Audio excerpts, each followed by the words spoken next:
Bienvenue à tous. Aujourd'hui, on va parler d'un sujet très important. On va parler de l'oxygène. Alors, on a l'habitude de se demander c'est quoi l'oxygène ou c'est quoi le dioxygène.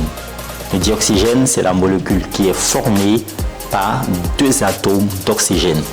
Et aujourd'hui, on va parler en long et en large de cette molécule qui s'appelle le dioxygène. Je sais que, voilà, on a l'habitude d'entendre le dioxygène, on respire le dioxygène de l'air. Quand certaines personnes sont malades, on les envoie à l'hôpital, on les approvisionne en dioxygène. Je sais que le dioxygène est dans le corps. On sait aussi que le dioxygène est dans l'air que nous respirons. On sait aussi que le dioxygène est dans l'eau. Mais est-ce qu'on sait tout réellement sur le dioxygène? C'est ce que nous allons voir aujourd'hui en long et en large sur notre chaîne Science et Culture TV. Restez scotchés. Alors, pour commencer, on va parler déjà de l'oxygène au début de la formation de la Terre. Comment est-ce que l'oxygène s'est formé et comment est-ce que l'oxygène a pu envahir toute la Terre? Aujourd'hui, on va parler de ça en première position déjà. Il faut savoir qu'au début de la formation de la Terre, l'atmosphère était dépourvue d'oxygène. La présence de dioxygène dans l'atmosphère est le résultat de processus biochimiques qui se sont déroulés sur une très longue période. Donc, le dioxygène a été libéré dans l'atmosphère par des organismes photosynthétiques tels que les cyanobactéries il y a environ 2,5 milliards d'années. Ces organismes étaient capables de convertir l'énergie solaire en énergie chimique par le biais de la photosynthèse. Pendant ce processus, les organismes photosynthétiques utilisaient le dioxyde de carbone et libéraient du dioxygène en tant que sous-produit. Au fil du temps, la quantité de dioxygène libérée par ces organismes a commencé à s'accumuler dans l'atmosphère, provoquant un changement radical de sa composition chimique. Ce processus, connu sous le nom de grande oxydation, a eu un impact profond sur l'évolution de la Terre et de la vie sur Terre, en permettant l'apparition d'organismes aérobies, ça veut dire d'organismes qui dépendent de l'oxygène pour survivre. Ainsi, le dioxygène s'est formé dans l'atmosphère au début de la formation de la Terre grâce à l'activité photosynthétique des premiers organismes, ouvrant la voie à un changement majeur dans l'histoire de notre planète. Alors, il ne faut pas confondre le dioxygène et l'oxygène, parce que le dioxygène, c'est la molécule qui est formée à partir de deux atomes d'oxygène et l'oxygène, c'est l'atome d'oxygène. Et le dioxygène, c'est la molécule d'oxygène, c'est ce que nous respirons, qui est formé de deux atomes d'oxygène. Maintenant, nous allons voir comment est-ce que c'est fait la découverte de cet élément. Quels sont les scientifiques qui ont travaillé dessus et qui nous ont fait découvrir le dioxygène? Il y a bien sûr Antoine de Lavoisier et d'autres aussi scientifiques qui se sont fait connus. On va voir ça en réalité. Allons-y. Carl Scheele, un chimiste suédois du XVIIIe siècle, est célèbre pour l'un des premiers scientifiques à avoir découvert l'oxygène. Sa découverte a contribué de manière significative à l'avancement de la compréhension de la chimie et des processus de combustion et a ouvert la voie à de nombreuses avancées dans divers domaines scientifiques. La découverte de l'oxygène par Scheele s'inscrit dans un contexte historique marqué par une intense période d'exploration et de développement des connaissances scientifiques, notamment dans le domaine de la chimie. À cette époque, de nombreux savants cherchaient à comprendre les propriétés des gaz et à étudier les mystères de la combustion. Les découvertes de l'époque ont contribué à des expérimentations diverses et à l'émergence des procédés scientifiques plus rigoureux. La découverte de l'oxygène par Scheele s'est déroulée dans le cadre de ces expérimentations sur les propriétés chimiques de substances. En 1771, Scheele a mené des expériences avec le peroxyde de mercure, qui est un composé instable susceptible de se décomposer et de libérer de l'oxygène. Il a noté que lorsqu'il chauffait le peroxyde de mercure, celui-ci dégageait un gaz qui augmentait l'intensité du feu. Cette observation l'a conduit à formuler l'hypothèse selon laquelle le gaz dégagé était responsable de l'augmentation de la combustion. Scheele a ensuite poursuivi ses expériences en chauffant différents minéraux et composés et il a observé que ces substances libéraient un gaz particulier qui semblait favoriser la combustion. Il a également étudié la capacité de ce gaz à soutenir la respiration et la combustion des matières inflammables. Ces expériences ont abouti à la conclusion que le gaz nouvellement découvert possédait des propriétés remarquables telles que sa capacité à entretenir la respiration et à soutenir la combustion. Ainsi, la découverte de l'oxygène par Scheele est le résultat d'années d'expérimentation et d'observations minutieuses. Ces travaux ont grandement contribué à établir les fondements de la chimie moderne et ont ouvert la voie à la reconnaissance de l'oxygène comme comme l'élément crucial dans de nombreux processus biologiques et industriels. Ça, c'était concernant Scheele. Alors, il faut savoir que Scheele n'est pas le seul scientifique ou seul premier scientifique à avoir travaillé sur l'oxygène ou sur le dioxygène. Il existe aussi d'autres scientifiques qui ont travaillé sur le dioxygène et on va continuer tout de suite en énonçant les autres travaux de ces autres scientifiques. C'est ensuite le chimiste anglais Joseph Priestley qui joue un rôle crucial dans la découverte de l'oxygène. En 1774, donc après Scheele, il isole un nouveau gaz en chauffant de l'oxyde de mercure rouge et il remarque que ce gaz est actif et favorise la combustion et la respiration, prouvant ainsi son rôle essentiel dans ces processus. Priestley nomme ce gaz air déphlogistique en référence à la théorie de phlogistique qui postulait que la matière en feu contenait une substance appelée phlogiston. Bon, c'était de nombreuses théories évoquées à leur époque. On continue. On va parler maintenant de Antoine de Lavoisier, le grand chimiste français qui a fait de nombreux travaux sur le dioxygène. C'est ce que nous allons voir tout de suite.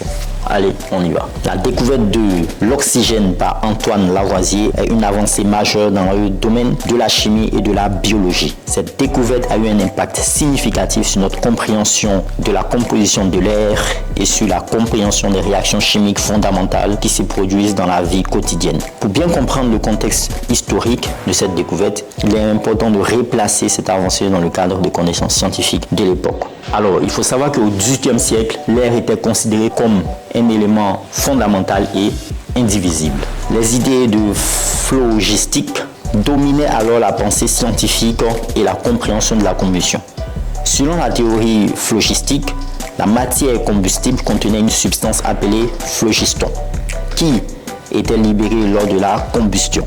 Et par conséquent, les matériaux brûlés perdaient du phlogiston. Cette théorie expliquait la combustion, mais était incomplète et ne parvenait pas à expliquer certaines observations expérimentales. Lavoisier, cependant, a remis en question cette théorie et a entrepris une série d'expériences pour mieux comprendre les processus de combustion et de respiration. Son travail s'est appuyé sur des expériences menées par d'autres scientifiques, dont Joseph Priestley, Carl Scheele, qui avait découvert indépendamment un gaz dont les propriétés étaient différentes de celles de l'air ordinaire. En 1774, Lavoisier a mené des expériences soigneusement contrôlées pour étudier la combustion et a observé que ce gaz nouvellement découvert augmentait la combustion des substances et la respiration des animaux. Il a proposé de nommer ces gaz ou ce gaz oxygène, dérivé des mots grecs oxys qui signifie aigu, pointu, et gène qui signifie engendre, en référence à sa capacité à favoriser la combustion. Grâce à ces expériences rigoureuses et à ces observations détaillées, Lavoisier a réalisé que la théorie de la phlogistique était incorrecte. Il a démontré que la combustion impliquait en fait une réaction avec le gaz oxygène de l'air au lieu de la libération du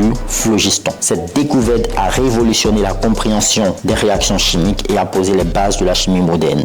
En résumé, qu'est-ce qu'on peut dire sur la découverte de l'oxygène? On peut dire ici que la découverte de l'oxygène a été entreprise par plusieurs scientifiques, notamment Carl Scheele et aussi Antoine de Lavoisier. Ces scientifiques ont travaillé énormément sur la découverte de l'oxygène et ont remis en question la théorie de leur temps qui était la théorie du phlogistique. Voilà. Qui stipulait qu'il y avait du phlogiston dans certaines matières qui brûlaient, etc., etc.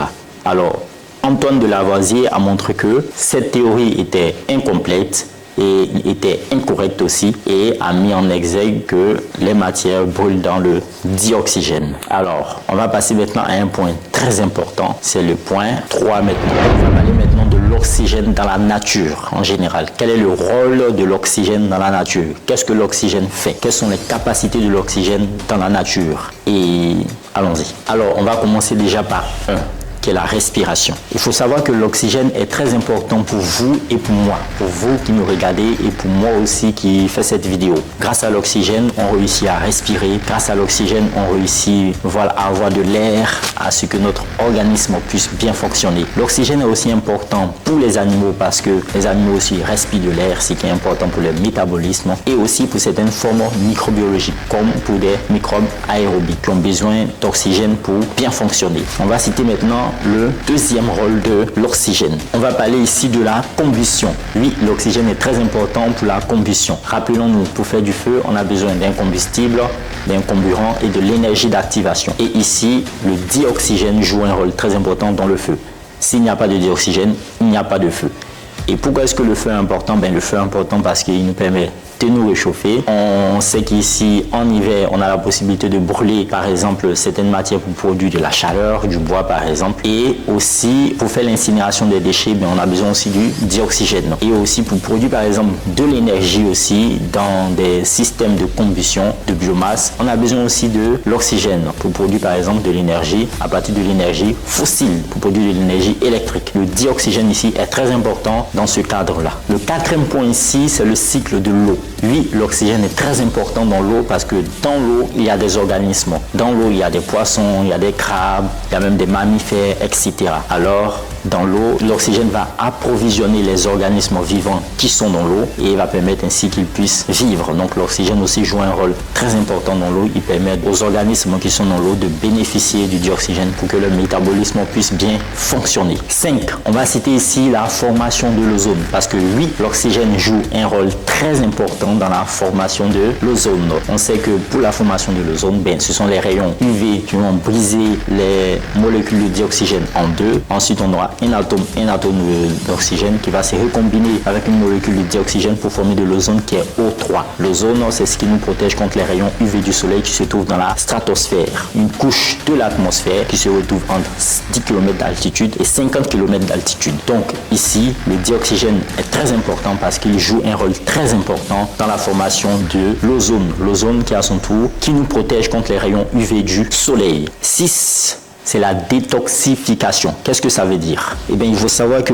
l'oxygène est utilisé par les organismes pour détoxifier les substances nocives, y compris les polluants et les agents pathogènes. 7. C'est la photosynthèse. On connaît tous la photosynthèse. D'ailleurs, il y a une vidéo très importante et très intéressante sur la photosynthèse. Vous pouvez retrouver cette vidéo sur notre chaîne Sciences et Culture TV ou dans le lien de description. Alors, on sait que l'oxygène est libéré par les plantes, par les algues, etc., par la végétation, en tout cas ce qui nous profite beaucoup. Ça veut dire que dans une zone où il y a beaucoup de végétation, c'est normal qu'il y ait beaucoup d'oxygène, on se sent mieux, d'accord? Donc ici, l'oxygène aussi joue un rôle très important dans la photosynthèse. Et il faut savoir aussi que les plantes aussi, la nuit, elles absorbent de l'oxygène et elles rejettent aussi du gaz carbonique. Donc l'oxygène aussi est très important pour les plantes. On va parler maintenant de la 8e chose à savoir sur l'oxygène au niveau de la nature. C'est la décomposition. L'oxygène est nécessaire à la décomposition des éléments organiques par les micro-organismes. Un processus essentiel au recyclage des éléments nutritifs et à la fertilité du sol. 9e chose, c'est l'épuration de l'air. À quoi ça sert? On va expliquer. Il faut savoir que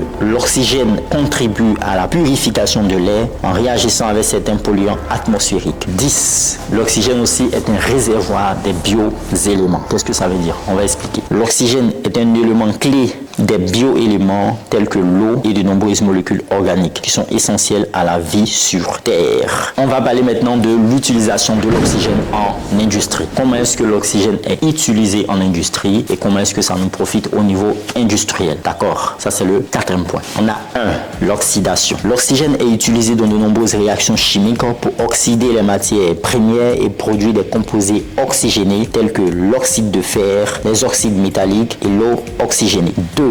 La combustion. Il faut savoir que l'oxygène est essentiel pour l'oxydation des combustibles dans le processus de combustion industrielle et de production de chaleur. Ça, on avait expliqué précédemment aussi. Pour nous réchauffer ou encore pour l'incinération de certains déchets, il faut qu'il y ait de l'oxygène ou du dioxygène, la molécule qui est formée à partir de 2 atomes d'oxygène. Voilà. 5. Le traitement de l'eau. Oui, l'oxygène est important là-bas aussi. On va le voir. Dans le traitement de l'eau, l'oxygène est utilisé dans les procédés de traitement de l'eau pour favoriser l'oxydation des contaminants organiques et inorganiques et pour soutenir les bactéries aérobies dans le système de traitement biologique. Dans le système de traitement biologique de l'eau usée, on utilise des bactéries pour consommer des polluants et ces bactéries-là sont aérobiques. Donc parfois, ces bactéries aérobiques ont besoin d'oxygène. Donc, puisqu'elles ont besoin d'oxygène, on les nourrit d'oxygène pour qu'elles, à leur tour, elles puissent consommer les polluants qui sont présents dans l'eau. Donc, l'oxygène joue un rôle très important dans le traitement également de l'eau. 6. Industrie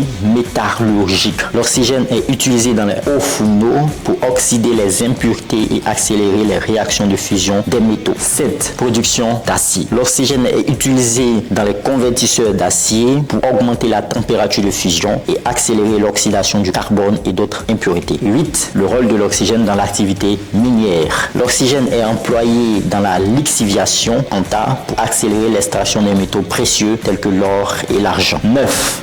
La production d'ozone. L'oxygène est utilisé dans les générateurs d'ozone pour produire de l'ozone à des fins de désinfection de l'eau et de l'air. Parce que oui, l'ozone est un oxydant fort. Donc on l'utilise pour désinfecter l'eau ou pour désinfecter aussi l'air, si on peut le dire, ou pour détoxifier l'air. Donc l'ozone synthétique, dans la formation de l'ozone synthétique, ça veut dire l'ozone qui est fabriqué par l'humain. On utilise aussi du dioxygène ou de l'oxygène. 9 ou 10. Soins de santé. Oui, quand quelqu'un va à l'hôpital et qu'il en manque d'oxygène, on se sert de l'oxygène pour l'approvisionner ou quand il ne peut pas bien respirer. Donc, l'oxygène est crucial dans l'industrie des soins de santé pour la respiration artificielle, l'oxygénothérapie et d'autres applications médicales. Alors, là, on a vu des rôles très importants dans l'industrie, des rôles de l'oxygène qui sont vraiment importants en industrie. Et maintenant, on va voir maintenant quelles sont les différentes manières, quelles sont les différentes façons de créer, de synthétiser l'oxygène. C'est ce que nous allons voir tout de suite. Ça, c'est la 5e utilisation de l'oxygène ou la 5e étape. Il existe différentes manières de synthétiser le dioxygène en laboratoire ou dans l'industrie. On va parler maintenant de une méthode très bien connue qui s'appelle l'électrolyse de l'eau. C'est quoi l'électrolyse de l'eau? Alors, l'électrolyse de l'eau consiste à apporter de l'électricité dans l'eau afin de départager l'eau en 2 parties. Alors, l'eau, la molécule d'eau, c'est H2O, d'accord? Et on a H d'un côté, ensuite on a 2 molécules d'oxygène d'un autre côté. Donc, quand on fait l'électrolyse de l'eau, on a la capacité de recueillir à l'anode du dioxygène, qui est le gaz, bien entendu. Donc, ça, c'est l'une des méthodes très connues. Certains ici l'ont étudié en 3e.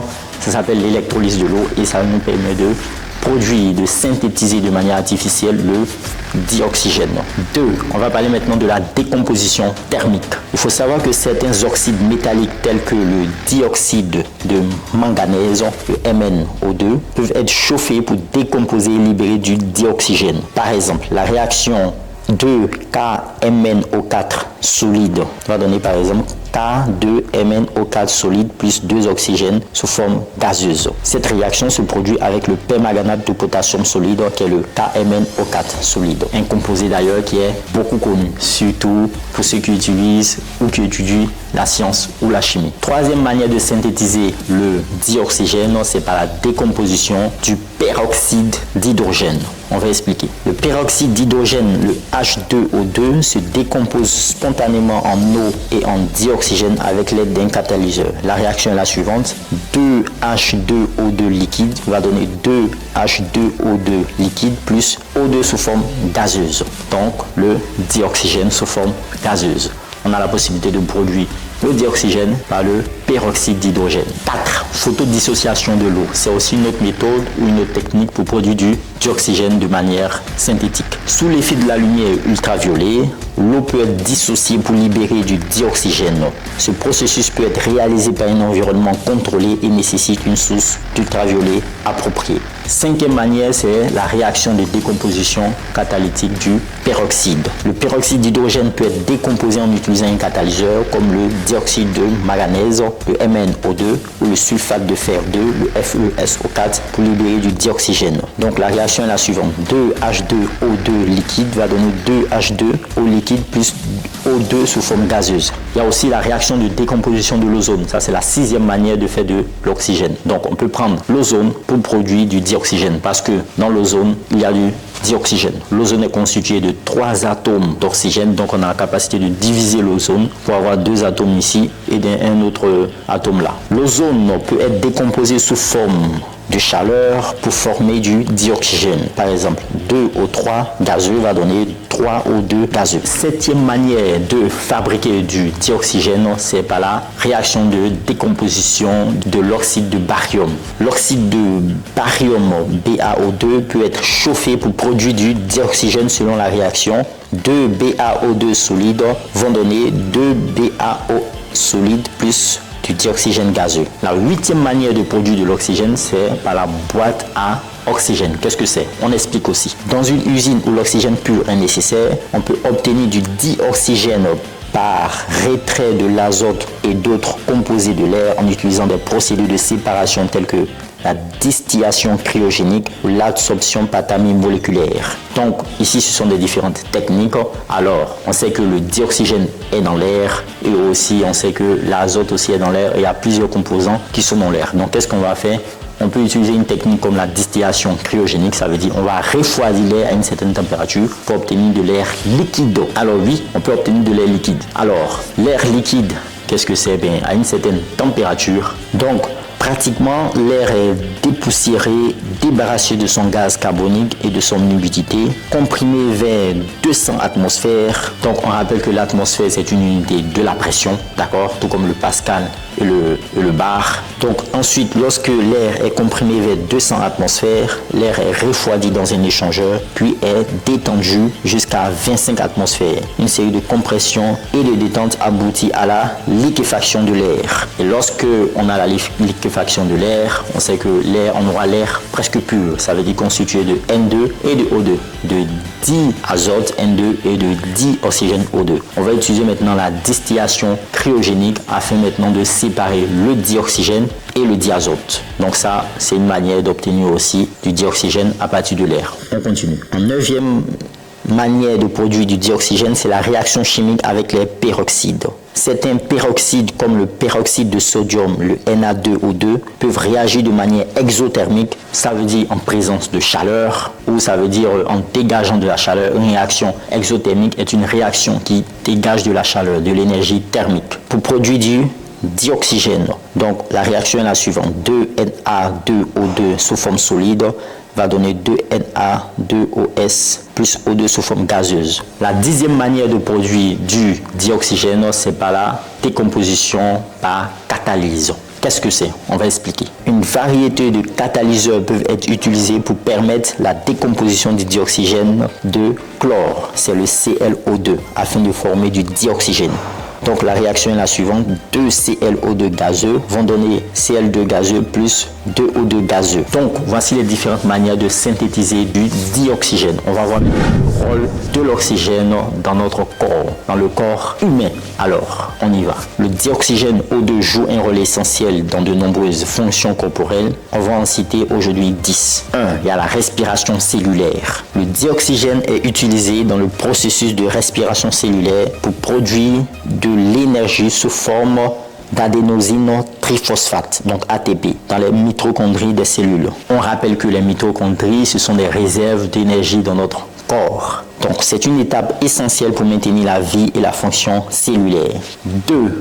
Le deuxième rôle que joue le dioxygène dans notre organisme, c'est l'élimination des déchets de notre organisme. Il faut savoir que le dioxygène est nécessaire pour décomposer des déchets dans les cellules et les éliminer via le processus de respiration. 3. Le dioxygène est important aussi pour le fonctionnement du cerveau, de notre cerveau. Le cerveau a besoin d'un apport constant en dioxygène pour fonctionner de manière optimale. Le manque d'oxygène peut entraîner des lésions cérébrales et des dommages neurologiques. 4. Le dioxygène aussi est important dans la fonction cardiaque, ça veut dire pour le cœur, le dioxygène aussi est important. Le dioxygène est nécessaire pour le fonctionnement du muscle cardiaque. Le manque d'oxygène peut entraîner des troubles du rythme cardiaque et d'autres problèmes cardiovasculaires. C'est normal. Si le cœur n'arrive pas à pomper du sang qui contient du dioxygène, eh bien c'est pas bon pour nous. On va parler maintenant 5, notre système immunitaire, ça veut dire notre système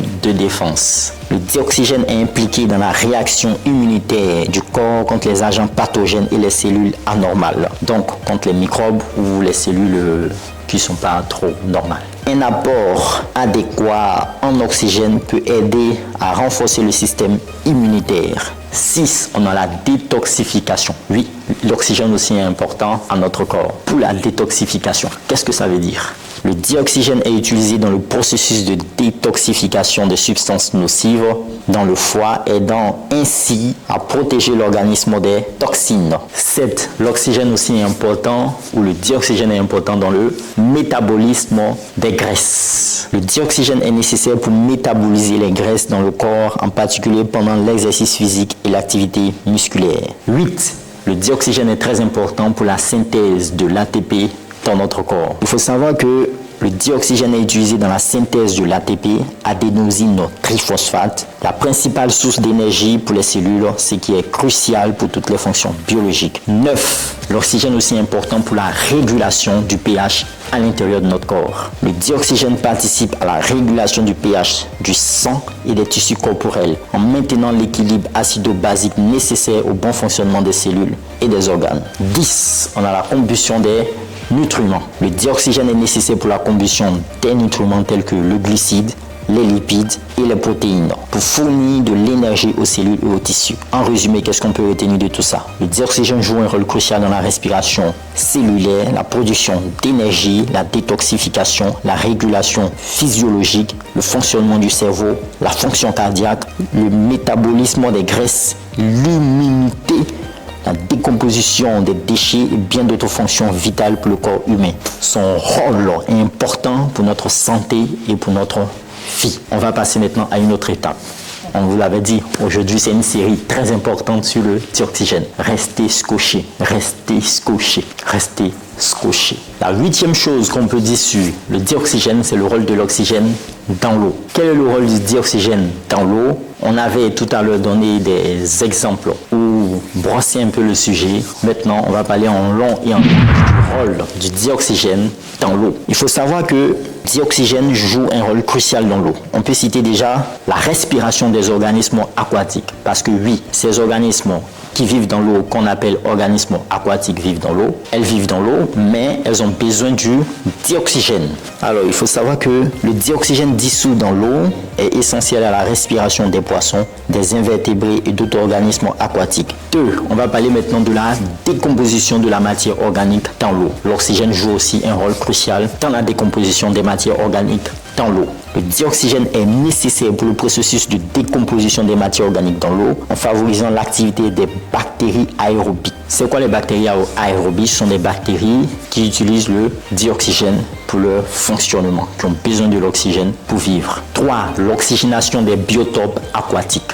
On va expliquer ça. Le dioxygène joue un rôle crucial dans l'oxygénation des milieux aquatiques, assurant ainsi les conditions de vie favorables pour les organismes aquatiques. Oui, parce que dans une eau où il y a beaucoup d'oxygène, et bien dans cette eau-là, il y aura énormément aussi d'êtres vivants, tels que les poissons, les invertébrés et tout. Donc ça conditionne un bon lieu où il fait bon vivre pour les animaux aquatiques. L'oxygène aussi joue un rôle très important dans le développement des écosystèmes. La présence du dioxygène dans l'eau favorise le développement des écosystèmes aquatiques en permettant la survie des différentes espèces qui en dépendent. 5. Aération des sols aquatiques, parce que sous l'eau, il y a un sol. Voilà. Donc, ce sol-là a besoin aussi du dioxygène. Le dioxygène contribue à l'aération des sols aquatiques, favorisant l'activité des micro-organismes et des plantes aquatiques. 6. On va parler maintenant de l'équilibre chimique de l'eau, parce que l'oxygène joue un rôle très important à cette phase. Le dioxygène dissous participe à maintenir l'équilibre chimique de l'eau en favorisant le processus d'oxydoréduction. 7. L'oxygène joue un rôle très important dans le maintien de l'équilibre de l'eau, dans le maintien de la qualité de l'eau, parce qu'une eau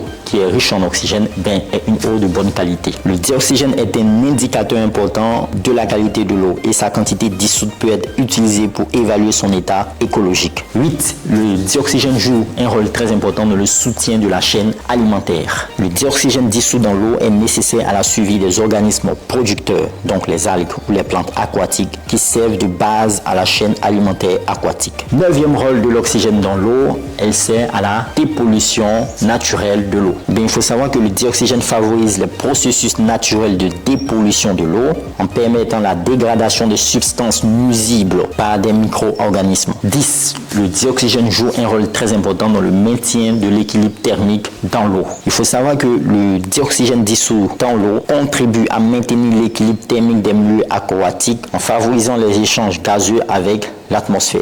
Neuvième chose ou neuvième fait qu'on peut dire sur le dioxygène, c'est son sol. Parce que oui, l'oxygène a un rôle crucial, important dans le sol. C'est ce que nous allons voir tout de suite et maintenant. Le dioxygène joue plusieurs rôles clés dans le sol, essentiels pour le bon fonctionnement des écosystèmes terrestres. On va citer maintenant 10 rôles importants du dioxygène dans le sol. 1. C'est la respiration des racines. Il faut savoir que le dioxygène est nécessaire à la respiration des racines des plantes où l'oxygène participe à la dégradation des sucres pour libérer de l'énergie nécessaire à la croissance des plantes.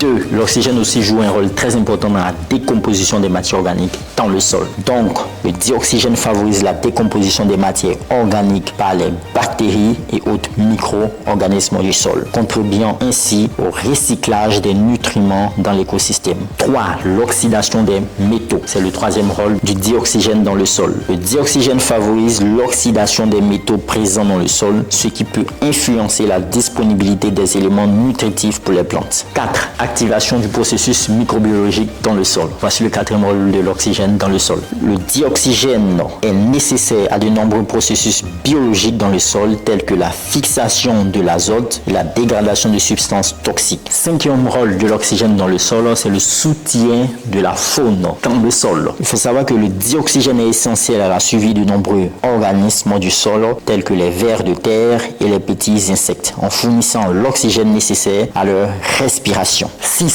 Le sixième rôle du dioxygène dans le sol, c'est la régulation de la porosité du sol. Il faut savoir que la présence du dioxygène contribue à maintenir une texture poreuse dans le sol, favorisant l'aération et le drainage. Septième rôle de l'oxygène ou du dioxygène dans le sol, c'est l'équilibre du pH, lui aussi dans le sol. L'oxygène participe à la régulation du pH du sol en influençant l'activité des micro-organismes et la disponibilité des nutriments pour les plantes. Huitième chose, c'est que le dioxygène contribue aussi à la réduction de l'effet de serre. On y va. Le dioxygène facilite la décomposition des matières organiques, ce qui réduit la production de gaz à effet de serre tels que le méthane. Neuvième rôle du dioxygène dans le sol, c'est la dégradation des contaminants. L'oxygène favorise la dégradation de certains contaminants présents dans le sol, contribuant ainsi à la purification de l'environnement.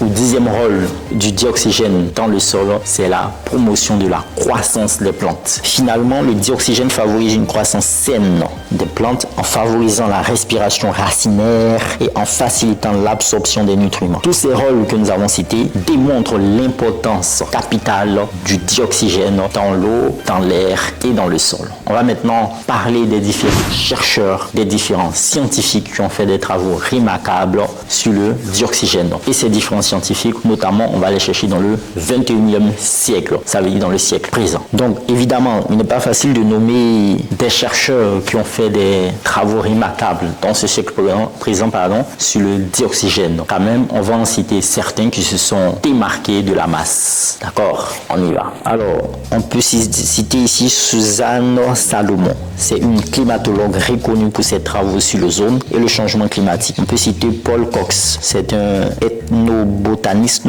qui a étudié les plantes et les micro-organismes producteurs d'oxygène. Warren Zappol, anesthésiste et chercheur en médecine respiratoire qui a contribué à la compréhension de l'oxygénation des tissus. On peut citer aussi en 4e position Stuart Firestein, neurobiologiste qui a étudié les mécanismes de l'olfaction et de la respiration. On peut citer aussi Frances Arnold, chimiste et ingénieur qui a travaillé sur les enzymes oxygénases pour des applications biotechnologiques. 6. Rachel Carson, biologiste marine et auteur, dont le travail a souligné l'importance de la protection de l'environnement, y compris de la qualité de l'air. On peut citer aussi en 7e position David Attenborough, qui est un naturaliste et présentateur documentariste qui a sensibilisé le public à l'importance de la préservation de la biodiversité. On peut citer aussi en 8e position Paul Crutzen, qui est un chimiste atmosphérique qui a contribué à la compréhension de l'impact des activités humaines sur la composition de l'atmosphère. On peut citer aussi Terence Collins,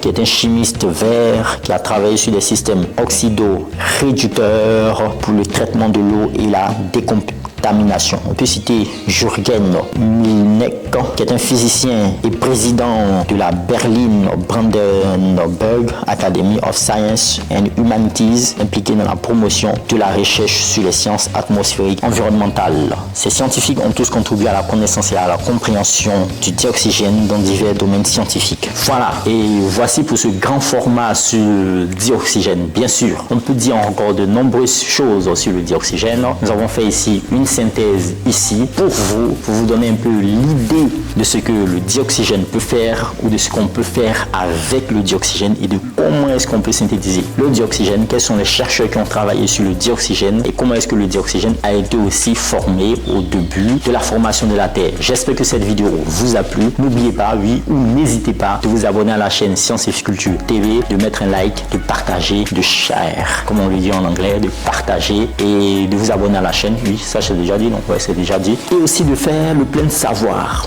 Voilà, c'était une vidéo aujourd'hui grand format, j'espère que ça vous a plu. N'oubliez pas de mentionner si ça vous a plu ou pas dans les commentaires ou tout autre commentaire aussi dans les commentaires. Portez-vous bien. Il y aura aussi des jours à venir des vidéos comme cela en grand format et à nous de faire le plein de savoir. Merci bien. N'hésitez pas à nous suivre sur nos réseaux TikTok, LinkedIn, Instagram, Facebook et YouTube. Faites le plein de savoir. Au revoir.